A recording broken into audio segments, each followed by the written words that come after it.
শোনো, তোমার কাছে আর 10 সেকেন্ড আছে। এর মধ্যে তুমি বোমটা ডিফিউজ করবা, নাহলে যে কোনো সময় বোমটা ফাইটে যাবে। স্যার আমি এখন কি করব? তুমি এখন আমার ইনস্ট্রাকশন ফলো করবা। আর এখানে দেখো, বোমের আশেপাশে একটা কালো তার আছে, পাইছো? নাই স্যার। আরে ভাই দেখো, ভালো করে দেখো। জি স্যার, দেখতে পাইছি স্যার।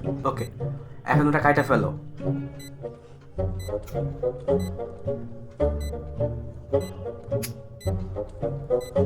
হ্যালো হ্যালো, এবার বোমের সাউন্ড এখন আস্তে আস্তে কি লেগে আমার কাছে।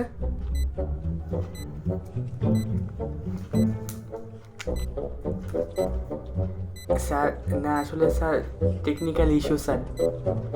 স্যার আমি বুমের তার মনে করে স্যার ইয়ারফোনের তার কাইটা লেছি। হ্যাঁ, God bless you my San.